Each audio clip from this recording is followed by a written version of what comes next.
CBSE 2025 passing criteria के according आप पास होने वाले हैं या फेल होने वाले हैं, तो बेटा सीबीएसई ने बिल्कुल क्लियरली ये बात कह दी है कि अगर आप लोगों को बोर्ड एग्जामिनेशन के अंदर बेटा जी पास होना है तो हर एक सब्जेक्ट के अंदर आप लोगों को 33% मार्क्स लेकर के आने ही होंगे।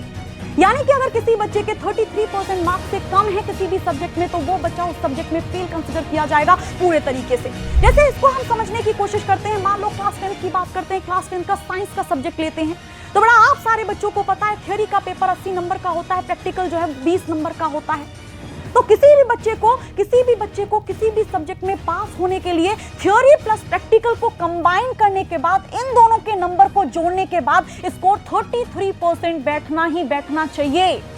अगर किसी बच्चे का स्कोर जो है वो 32.5% भी बैठा है तो बेटा वो बच्चा जो है क्लियरली फेल माना जाएगा, उस बच्चे को वापस से सप्लीमेंट्री एग्जाम देना ही पड़ेगा।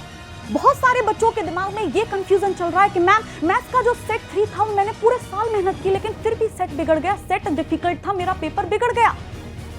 तो क्या इस कंडीशन में अगर मैं फेल हो जाता हूं, इस कंडीशन में अगर मेरे 33% मार्क्स से कम बैठते हैं तो क्या मुझे क्लास 10 वापस से रिपीट करनी होगी? So the answer to this question is बेटा जी नो। सीबीएसई क्या बोलती है? सीबीएसई यहां पर क्लियरली ये बोलती है बेटा जी कि अगर किसी बच्चे के एक सब्जेक्ट में 33% से कम मार्क्स आते हैं तो वो जा करके सप्लीमेंट्री का पेपर दे करके क्लास 11th में जा सकता है। अब बहुत सारे बच्चों के दिमाग में ये भी आ रहा होगा, भाई मेरा तो मैथ्स के साथ साथ साइंस का पेपर भी बिगड़ गया था, तो मैम क्या मुझे क्लास 10 पूरी वापस से रिपीट करनी होगी? So the answer to this question is बेटा जी नो, बिल्कुल नहीं। सीबीएसई इन बच्चों के लिए भी ये कहती है कि अगर किसी बच्चे के 2 सब्जेक्ट में 33% से कम मार्क्स हैं तो वो बच्चा 2 सब्जेक्ट के लिए सप्लीमेंट्री का पेपर देकर के आगे बढ़ सकता है। क्लियर? लेकिन सीबीएसई क्या बोलती है? एंड में बोलती है कि भाई कोई बच्चा आकर के ये कहे कि मैम मैं तो 3 में लुढ़कने वाला हूं, मैं तो 3 में लोटपोट होने वाला हूं, तो सीबीएसई क्या बोलती है? भाई तुम्हारा कुछ नहीं हो सकता है बेटा जी, आपको क्लास 10 वापस से रिपीट करनी ही होगी।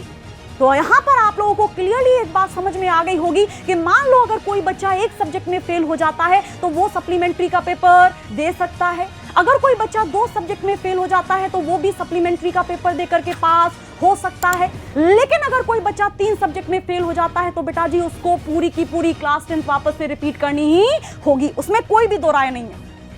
अब यहाँ पर ये सारे के सारे जो कॉन्वर्सेशन है वो किसके अराउंड चल रहे हैं बेटा? रिजल्ट के अराउंड चल रहे हैं। तो जितनी भी मेरी बातचीत हो रही है, मेरे फ्रेंड्स लोगों से, मेरे कलीग से जितनी भी बातचीत हो रही है, वो लोग मुझे ये बता रहे हैं कि भाई जो कॉपी है वो लीनियंट चेक की जा रही है, तो आप लोगों को बहुत ज्यादा घबराने की आवश्यकता नहीं है। बहुत सारे बच्चे रिजल्ट के इंतजार में बैठे हुए हैं क्योंकि कुछ बच्चे जो हैं वो एक्सपेक्ट कर रहे हैं कि मेरे तो पूरे नंबर आएंगे, ढोल बजवाऊंगा गली के अंदर, इसको दिखाऊंगा उसको दिखाऊंगा। कुछ बच्चे डरे भी हुए हैं क्योंकि उनका जो पेपर था वो लिटरली खराब हो गया था। तो अब सारे बच्चे जो हैं वो रिजल्ट की आस में बैठे हुए हैं। बच्चे सोच रहे हैं कि भाई रिजल्ट आएगा कब, कोई हमें बता दे कि रिजल्ट कब आएगा बेटा। तो प्रीवियस डेटा को एनालाइज करने के बाद अगर मैं आप लोगों को बताना चाहूं तो रिजल्ट जो है आप लोगों का मिड ऑफ मई में आने वाला है। मैम आप कैसे बोल रही हो?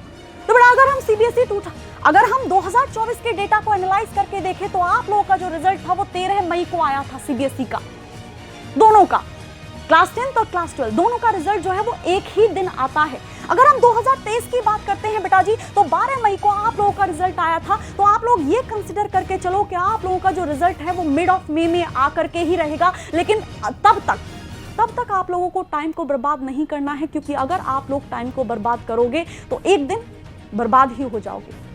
What you can do right now, बहुत सारे लोगों को डॉक्टर बनना है, इंजीनियर बनना है, ये बनना है, वो बनना है, तो बेटा आप इस वक्त अपनी नींव रख सकते हो, एक स्ट्रॉन्ग बेस आप लोग तैयार कर सकते हो। इन दिनों को आप लोग अलग अलग तरीके से यूटिलाइज करो, अलग अलग स्किल्स सीख करके यूटिलाइज करो। मिलती हूं मैं अगले वीडियो के अंदर। Till then take care, bye bye and lots of love.